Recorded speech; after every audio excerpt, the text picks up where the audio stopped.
오늘 저와 여러분에게 주시는 하나님의 말씀은 에베소서 5장 22절에서 33절 말씀으로 행복한 가정, 이런 제목으로 하나님 말씀 선포하겠습니다. 오늘도 오직 예수님입니다. 말할 것 없이 가정은 행복해야 합니다. 결혼은 행복을 향해 출발하는 결합입니다. 5월은 가정의 달로 우리가 어린이 주일을 또 어버이 주일을 이렇게 지켰고, 또 이제 가정 주일을 맞이했습니다. 스승의 날을 지난 교사 주일이기도 하고, 또 특별히 5월 21일은 둘이 하나가 되어 행복한 가정을 만들자고 하는 부부의 날이기도 합니다. 부부의 날은 부부의 날 기념관 관장인 권재도 목사님이 2003년도에 국회에 청원해가지고 본회에 통과되어서 부부의 날로 제정된 것입니다. 그런데 오늘날 참 행복해야 될 가정들이 너무나도 많은 아픔과 고통 속에 살아가는 가정들이 참 많습니다.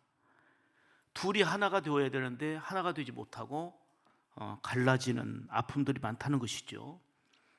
제가 쭉 통계를 봤습니다. 1980년도에 보니까 7만 명 이상의 가정이 이혼을 했더라고요. 또 2010년도에는 11만 6,900 가정이 이혼했습니다. 2015년도에는 10만 9,200건.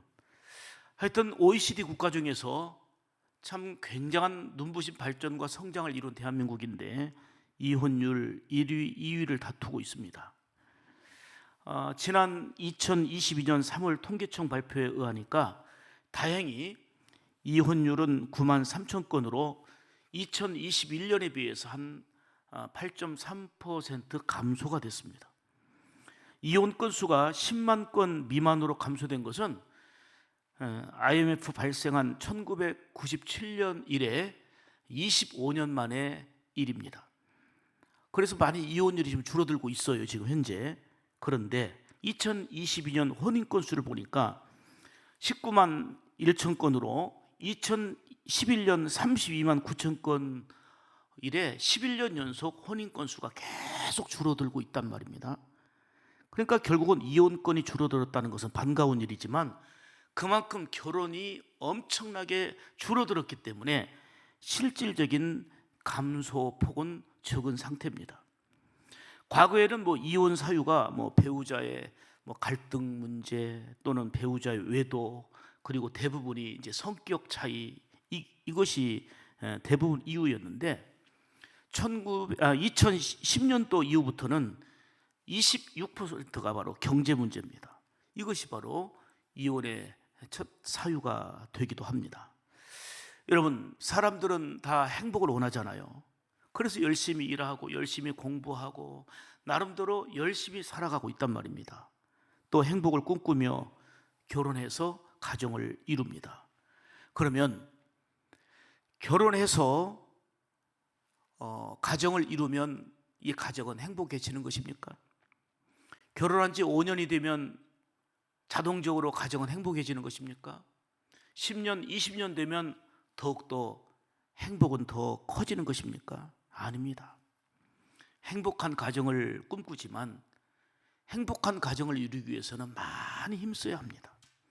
그만큼 더 이해해야 되고, 그만큼 더 사랑해야 되고, 그만큼 더 참아줘야 되고, 그만큼 더 기다려야 되는 노력들이 필요합니다. 특히 부부는 하나님이 맺어주신 은총입니다. 마태복음 19장 6절에 보면 그런즉 이제 둘이 아니요 한 몸이니 하나님이 짝지어 주신 것을 사람이 나누지 못할지니라, 이렇게 말씀합니다. 남편과 아내는 세상의 그 어떤 것과도 바꿀 수가 없고 대신해 줄 수가 없습니다. 서로 가장 귀하고 복된 존재로 여겨야 합니다. 그런데 흔한 부부의 불만은 이겁니다. 우리 남편이, 우리 아내가 다른 사람들에게는 잘해주면서 정작 배우자에게는 함부로 하거나 소홀히 여긴다는 것입니다. 오죽하면 그냥 남에게 하는 것처럼만 해주십시오. 남들 대하듯이만 대하면 우리가 행복할 것 같다라는 얘기들 하지요. 행복한 가정을 이루기 위해서는 말이나 표정이나 행동 하나하나를 가족 간에 더 잘해야 된다라고 하는 것을 실감하게 되는 것이죠. 한번 이렇게 참 우리가 의도적으로 노력하고 또 표현하면서 이제 좀 더 행복한 가정을 세워가기를 위해서 힘쓰면 좋겠습니다.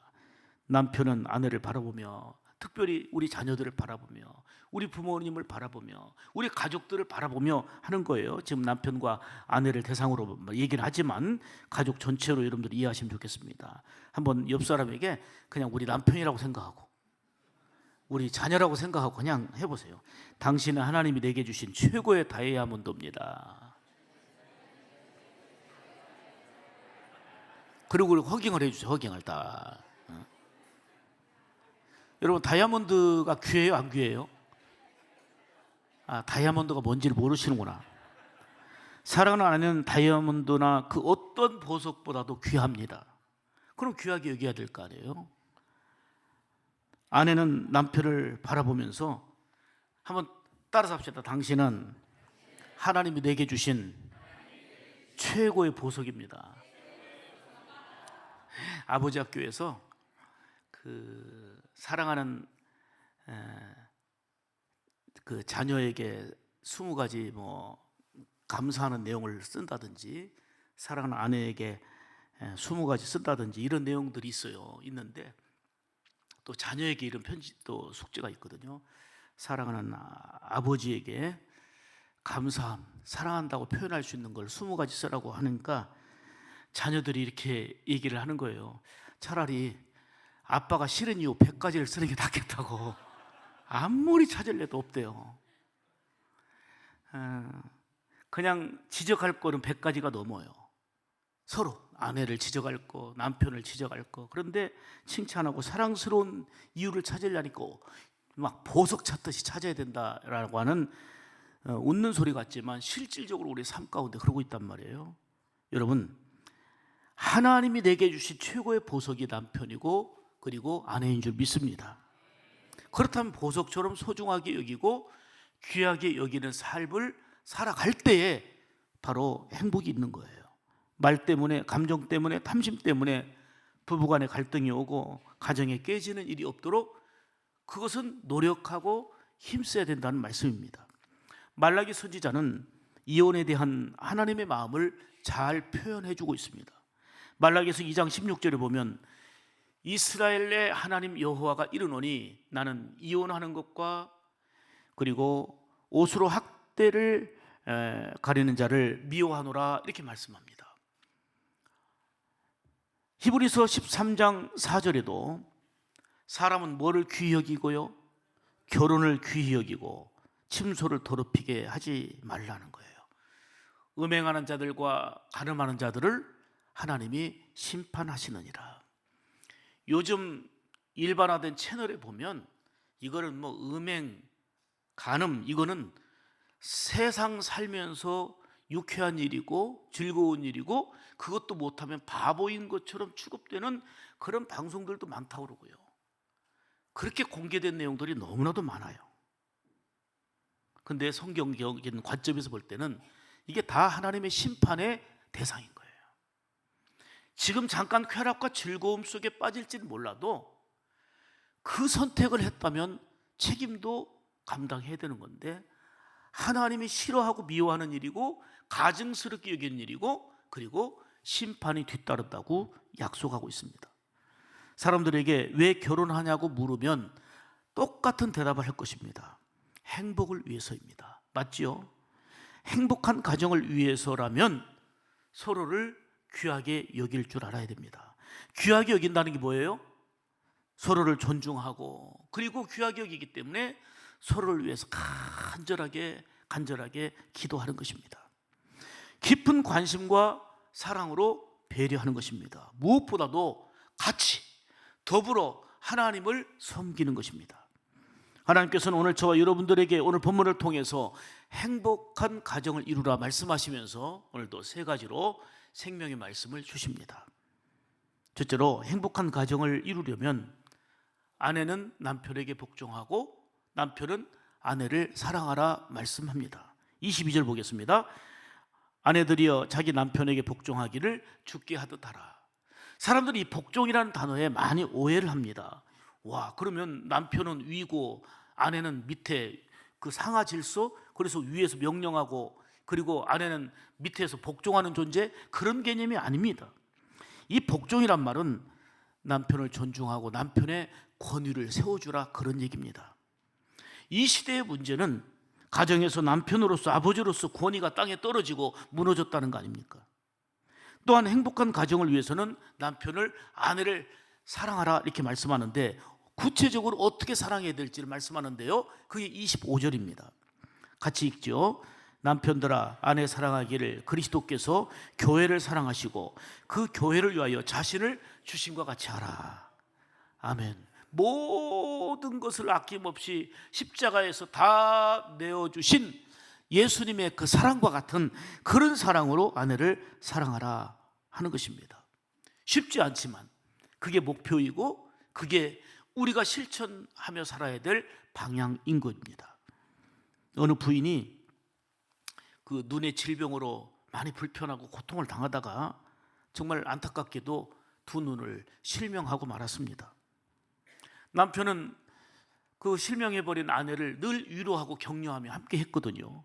그리고 매일 출근길을 같이 동행해서 아내가 직장 생활하는데 불편함이 없도록 늘 동행을 했는데, 한 2년이 지난 다음에, 한 몇 년이 지난 다음에 그 아내에게 이렇게 말하는 거예요.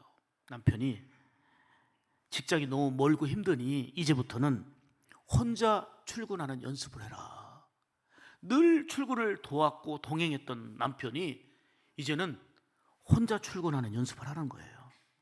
아내는 앞을 볼 수 없기 때문에 남편의 동행이 없이는 어려웠고 힘들었고 너무 섭섭하고 배신감마저 들었습니다.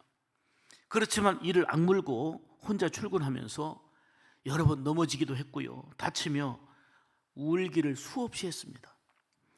앞을 보지 못하는 아내는 2년 동안 혼자 직장을 출근하게 됐습니다. 그런데 어느 날이었습니다.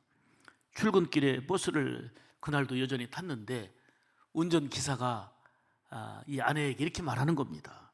부인은 참 복이 많으십니다. 참 복이 좋아 보입니다. 왜요? 매일같이 남편이 부인이 버스를 탈 때 그 옆에 앉아 있고 아내가 직장 사무실에 들어가는 것을 지켜보면서 눈에 보이지 않을 때까지 늘 손을 흔들어 격려하는 모습 보니까 정말 부인은 참 복된 남편을 두셨습니다 라고 하는 거예요. 깜짝 놀랐어요. 아내는 2년 동안 남편이 혼자 출근하라고 해서 이를 악물고 혼자 출근했다고 생각했습니다. 수없이 넘어지기도 했고 배신감도 느꼈고 너무 가슴이 아팠었는데 말없이 스스로 잘 이렇게 설 수 있도록 늘 뒤따라와 줬고 옆에 있으면서도 묵묵히 지켜줬던 남편이 그냥 아내 혼자인 것처럼 느꼈었지만 2년 동안 늘 동행했던 남편을 알게 되니 그 사랑에 감동해서 울음을 터뜨리고 말았습니다. 여러분, 사랑은 서로의 마음에 감동을 주고 그리고 행복한 가정을 세우는 힘, 그게 바로 사랑입니다. 서로 사랑하고 이해하고 참아주는 그런 가정이 사랑의 가정이고 행복한 가정입니다. 그래서 성경은 말씀합니다. 사랑하면 허물을 덮어줍니다. 사랑하지 못하기 때문에, 사랑의 정도가 깊지 못하기 때문에 허물을 덮어줄 수가 없는 것입니다. 사랑하면 잘못을 용납합니다. 사랑하면 품어줍니다. 베드로전서 4장 8절에도 말씀하기를 무엇보다도 열심으로 서로 사랑할지니 사랑은 허다한 죄를 덮느니라 말씀합니다. 아무리 분주한 삶을 살아도 사랑하는 아내와 남편 그리고 자녀와 온 가족을 사랑으로 품고 이해하고 용납하면서 행복한 가정을 이루기를 힘쓰는 여러분의 삶이 되기를 간절히 축복합니다. 두 번째로, 행복한 가정을 이루려면 화평함과 거룩함을 지키라 말씀합니다. 26절 보시면 이는 물로 씻어 말씀으로 깨끗하게 하사 뭐하게 하시고 거룩하게 하시고. 말씀이 들어와야 화평함이 있고 말씀이 들어와야 깨끗하여 거룩함을 이룰 수 있는 것입니다. 성경은 남편과 아내의 관계를 그리스도와 교회의 관계로 비유해서 말씀하고 있습니다. 예수님은 교회가 거룩해지기를 원하신 것 같이 가정도 화평함과 거룩함이 있어야 됨을 말씀하고 있습니다. 아무리 조건이 좋고 형편이 좋아도 거룩함이 깨지면 가정은 행복할 수가 없습니다. 가정이 좋은 환경 속에 더 나아졌지만 남편이 타락하고 아내가 음행하고 서로 불순종하고 미워하고 불신하고 그런다면 그 결과는 불행할 수밖에 없는 것입니다. 가정에는 거룩함과 더불어 화평함이 있어야 되는 것입니다. 예수님 안에서 화목과 평화가 있는 가정, 돈 주고 살 수 없는 가치요, 그것이 바로 행복한 가정을 이룰 수 있는 힘입니다. 히브리서 12장 14절에 말씀합니다. 같이 읽습니다. 모든 사람과 더불어 화평함과 거룩함을 따르라. 이것이 없이는 아무도 주를 보지 못하리라. 아멘. 예수 믿는 여러분의 가정으로서 거룩함과 화평함을 이루어서 행복한 가정들로 만들어지고 세워져 가기를 주님의 이름으로 축복합니다. 세 번째, 정말 중요한 겁니다. 행복한 가정을 이루려면 따라서 합시다. 자녀에게 신앙을 전수시키자. 신앙을 계승시켜야 된다, 그 말입니다. 31절 보시면 사람이 부모를 떠나 그의 아내와 합하여 둘이 한 육체가 될지니, 이렇게 말씀합니다. 부모를 떠나서 한 가정을 이루고 부부가 되어서 이제는 자녀를 낳고 또 가정 구성을 이루게 됩니다. 특히 부부는 한 몸입니다. 부부를 통해서 생명이 이어지게 되는데 그게 바로 자녀입니다. 행복한 가정은 소중한 아들, 딸, 자녀에게 신앙을 계승시켜서 대대로 믿음의 가문, 축복의 가문을 이루는 것입니다. 디모데의 가정은 신앙이 계승되었습니다. 그래서 바울은 디모데를 설명할 때 이렇게 다양하게 표현을 합니다. 디모데전서 6장 11절, 디모데후서 3장 17절에 보면 디모데를 설명할 때 내 아들 디모데, 믿음으로 삼은 내 아들이라는 거예요. 그리고 믿음의 아들, 참 아들, 신실한 아들, 사랑받는 아들, 하나님의 일꾼, 예수 그리스도의 종, 그리고 하나님의 사람 등등 이렇게 디모데를 설명하는데요. 디모데전서 1장 5절에 보면 내 속에 거짓이 없는 믿음이 있는데 라고 얘기하는데요, 거짓이 없는 믿음이 담겨진 디모데는 그냥 스스로 믿음이 성장한 게 아니에요. 1대 외할머니 로이스에게서, 2대 어머니 유니게 속에서, 그리고 3대 디모데로 이어진 신앙이 전수되고 신앙이 대대로 계승되어진 그런 놀라운 역사 속에서 디모데가 믿음으로 굳게 서는 것을 볼 수가 있습니다.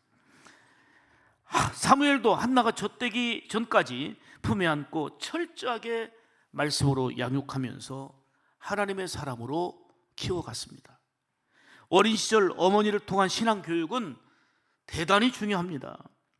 이 우리 뇌는 생후 이제 3살이면 어른 뇌의 70%가 이제 이루어진다고 그러죠. 그리고 7살이 되면 90% 정도가 어른 뇌의 구조와 비슷하다고 그래요. 그렇기 때문에 어릴 때의 신앙 교육은 평생을 좌우한다 할 만큼 중요합니다. 뇌의학의 그 권위자인 그 오시마 박사는 아이의 두뇌력은 9살까지 결정된다, 뭐 이런 말을 했는데요, 이때의 체험은 근원적으로 삶의 질을 좌우하게 된다 하는 중요성을 말하고 있습니다. 그렇기 때문에 참 지금 안타까운 환경이고 속상하고 답답한 이런 환경이기도 하지만 어린 시절부터 인터넷과 텔레비전과 그 스마트폰의 지배에서 벗어나야 되는데, 자녀들이 철저한 말씀 신앙으로 훈련받도록 그 부모가 그런 역할들을 하면서 바로 신앙을 전수시키고 그 믿음을 계승할 수 있도록 하는 것이 대단히 중요한 것입니다. 아무리 바빠도 부모가 같이 자녀들과 예배드리고 또 자녀들과 함께 기도하고 자녀들과 함께 찬양 부르는 감동과 은혜가 경험되어진다면 하나님 앞에서 최고의 경험이고 복된 삶을 살아갈 수 있는 내용이 될 것입니다. 어린 시절부터 부모가 가지고 있었던 그 신앙을 자녀에게 전수시키고 계승시키기를 힘써야 된다. 이게 바로 행복한 가정을 이룰 수 있는 길이다 하는 것을 말씀합니다. 신명기 6장 7절 보실까요? 신명기 6장에서 많이 강조하고 있지만 특별히 7절을 보면 내 자녀에게 부지런히 가르치라는 거예요. 뭘요? 말씀을 가르치라는 거예요. 하나님의 말씀을 어떻게 가르치라? 부모는 자녀들에게 부지런히 말씀을 가르치라는 거예요. 아멘. 저는 제 아들을 참 많이 사랑합니다. 우리 민혁이가 꿈을 품고 호주로 유학을 갔습니다. 호주 서쪽에 위치한 그 퍼스 지역의 커튼 대학에 합격을 했습니다. 소우주 대학과 커튼 대학 두 군데 합격을 했는데 커튼 대학으로 결정을 했습니다. 아들이 스스로의 그 일을 하면서 공부에 끈을 놓지 않고 거기서 거주하면서 집세 또 생활비 그리고 첫 등록금은 일하면서 자기 힘으로 해보겠다고 근본에 등록까지 마쳤습니다. 국내 대학 등록금과는 비교하지 않는 꽤 큰 금액이지만 스스로 일하면서 공부해보겠다고 첫 번째 등록까지는 해보겠다고 노력을 한 것입니다. 이제 9개월 만에 집에 왔습니다. 한 달 정도 머물다가 호주로 가서 이제 본격적인 대학 생활을 시작합니다. 근데 내일부터 한 달 머무는 동안 내일부터 민혁이는 엄마와 함께 우리 교회에서 4월에 있었던 그게 시간이 안 맞아서 이제 대구에서 있는 생명복음 양육 세미나에 참석하기 위해서 내일 아침 일찍이 대구로 갑니다. 아침 9시부터 밤 10시까지 3박 4일 동안 철저하게 말씀으로 훈련받는 과정입니다. 저는 아들이 너무나도 귀하기 때문에 무엇보다도 여호와를 잘 경외하고 철저한 예배자가 되고 하나님의 말씀으로 훈련받는 양육을 받게 하고 싶은 것입니다. 세계 유수한 대학에 합격하는 것보다도 우선 목사로서 우리 민혁이가 아니라 아빠로서 우리 아들 민혁이가 말씀을 바로 알고 살아계신 하나님을 영적으로 인격적으로 만나는 은혜가 있기를 간절히 바라고 있기 때문에 3박 4일 동안 풀로서 말씀 양육 훈련 받을 수 있도록 그렇게 원했는데 감사하게도 아들은 잘 훈련받고 오겠다고 하니 너무나도 감사한 일입니다. 유대인들의 가장 중요한 단위는 가정입니다. 가정에서 아이들에게 하나님의 말씀을 늘 읽어주고 들려줍니다. 아이가 태어나면 그 뜻을 전혀 알지 못해도 하나님의 말씀, 성경부터 들려주는 게 바로 유대인의 부모 교육입니다. 어릴 때부터 토라와 탈무드로 토론합니다. 그게 유명한 그 하브루타입니다. 스위스의 그 취리 대학 토마스 폴켄 박사가 쓴 논문을 보면 180국의 나라의 그 평균 IQ를 조사했어요. IQ 지능 검사를 했는데 한국이 1위예요. 평균 106으로 IQ. 별로 여러분들이 반응도 없고 2위가 일본이에요. 105로. 대만이 104예요. 사실은 1위가 홍콩입니다. 홍콩이 107인데 홍콩은 그냥 나라의 개념보다도 한 큰 도시다라고 해가지고 우리나라가 사실은 2위인데 그냥 1위로 제가 올려놨어요.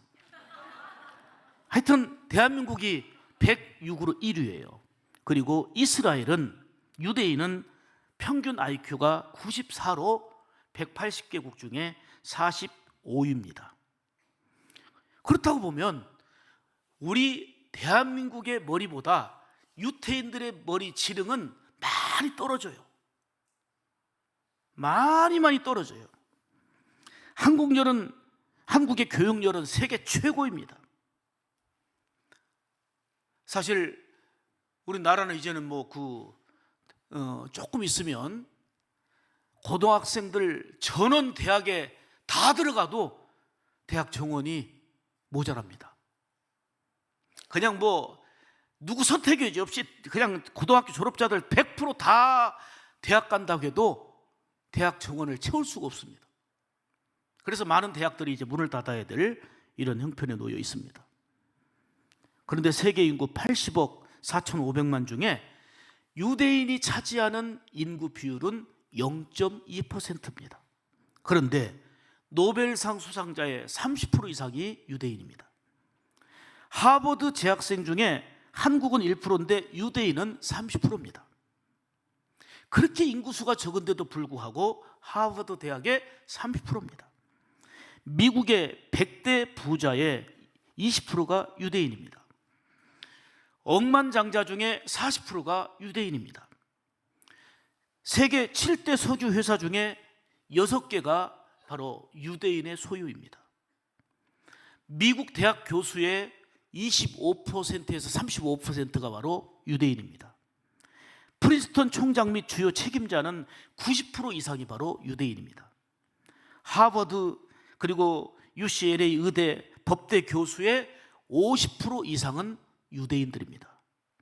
전 세계 약 0.2%에 불과한 유대인들, 미국 인구의 2%도 안 되는 유대인들이 세계 경제, 정치, 문화 각 분야에 막강한 영향력을 미치고 있습니다.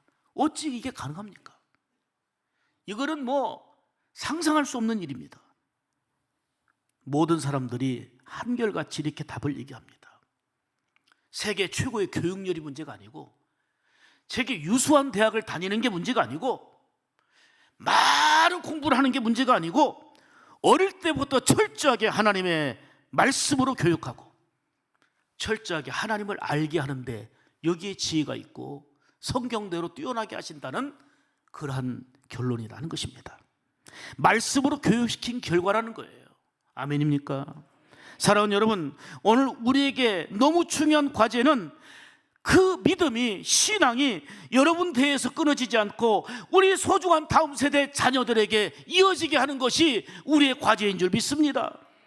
행복한 가정을 이루려면 부부가 서로 사랑하고 아껴주고 배려하고 존중해야 합니다. 무엇보다도 사랑하는 자녀들에게 그 부모가 믿은 그 신앙, 기도와 예배의 감격과 기쁨이 잘 자녀들에게 전수되고 계승될 수 있어야 하는 것입니다. 자녀에게 물려주는 신앙유산이라는 두란노에서 나온 책이 있습니다. 박수홍 장로님이 쓴 책인데요, 자녀에게 신앙을 물려줄 것인가 아니면 우상을 물려줄 것인가. 신앙을 전수하지 않으면 다음 세대인 자녀들의 미래는 없다는 것입니다. 실제로 지금 기독교 인구가 우리 대한민국에 25%라고 한 지가 오래됐지만 실제 조사해 보면 18% 이내라고 합니다. 그런데 대학생 이하 청소년 다음 세대 대상으로 우리나라 기독교 인구는 4%도 안 됩니다. 25%를 자랑하고 18%를 자랑했던 대한민국 기독교 인구가 다음 세대에 가서는 이제 4%도 안 된다는 것입니다. 이제 자녀들에게 신앙이 개성되지 않으면, 신앙이 전수되지 않으면 미래의 세대는 정말 암울할 수밖에 없습니다.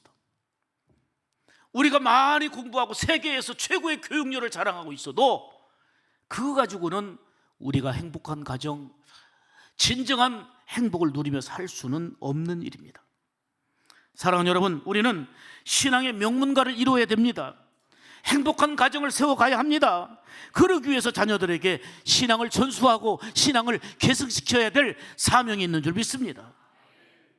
정말 속상하고 안타까운 것은 세계에서 가장 빨리 없어질 나라를 꼽았는데 세계에서 가장 빨리 사라질 나라가 대한민국이라는 것입니다. 너무 기가 막히고 암울한 얘기 아닙니까? 세계의 나라들이 다 사라질 텐데 가장 빨리 없어질 나라가 대한민국이에요. 그 이유는 전 세계 최저 출산율이에요.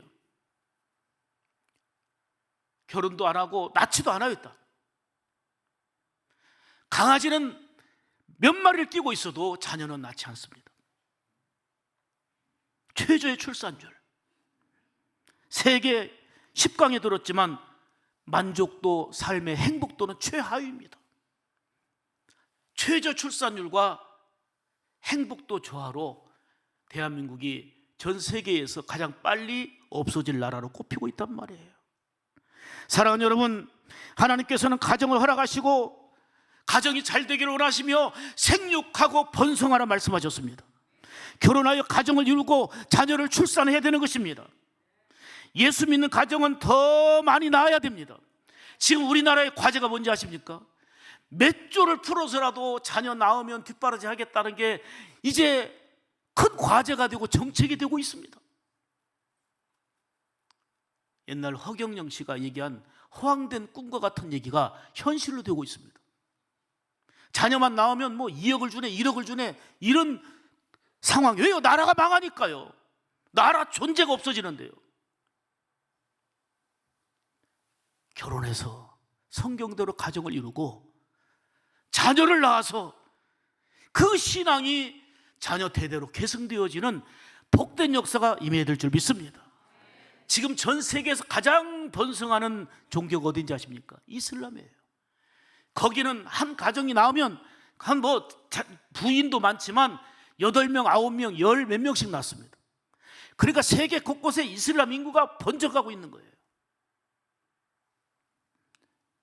얼마 전에 성시와 임원들이 모였는데 교과서를 만드는데 지침이 왔대요. 교과서 안에 이슬람에 대해서는 10 몇 페이지를 할애해라. 불교에 대해서는 11쪽을 할애해라. 그런데 기독교에 대해서는 기독교라고 하지 말고 그리스도교라고 표현하고 2페이지만 할애하라. 교과서에 종교 편향하면서 이슬람에는 무슨 우리나라 교과서 이슬람에 대해서 20페이지 가깝게 할애하라. 이게 지금 교과서를 만들어가는 방침이에요. 심각한 문제예요. 곳곳에 이슬람 인구는 늘어나고 있어요. 그냥 8, 9, 10 나니까. 사랑하는 여러분, 성경대로 생육하고 번성하라 말씀하는 것처럼 결혼해서 복된 가정을 이루고 자녀를 낳아서 그 자녀에게 믿음을 개성시키고 신앙이 전수되어져서 행복한 가정, 복된 가정을 이루고 복된 대한민국의 미래를 열어가야 될 줄 믿습니다. 성경대로 믿음의 사람이 이렇게 해야 되는 것입니다. 강아지도 소중합니다. 얼마나 이쁘고 얼마나 아껴요. 그러나 자녀 낳아야 됩니다. 자녀 낳아서 자녀를 품에 안고 축복하며 믿음의 대를 이어가야 되는 것입니다. 그럴 때 행복한 가정을 이루게 되고 우리 대한민국을 복된 미래로 열어갈 수 있는 줄 믿습니다. 미안한 얘기예요. 애견가들에게 강아지 10마리 키워도 대한민국 미래 죽습니다. 자녀 없으면. 자녀 10명, 20명 이렇게 낳을 수 없지만 정말 성경대로 생육하고 번성하라 하신 축복의 원리를 따라 살아가야 될 줄로 믿습니다. 그리고 행복한 가정을 이루기 위해서는 가장 중요한 게 자녀들에게 신앙을 전수시키고 개성시켜서 4%에 채 해당되지 않는 이 기독교 인구가 다시금 25%, 30%가 되고 하나님의 거룩한 역사를 믿음 안에서 이루어가야 되지 않겠습니까? 어릴 때부터 하나님의 말씀으로 양육하고 믿음 생활을 잘 하게 하여 믿음의 명가, 축복의 가문을 이루어가야 될 사명과 책임이 예수 안에 사는 저와 여러분에게 있는 줄 믿습니다.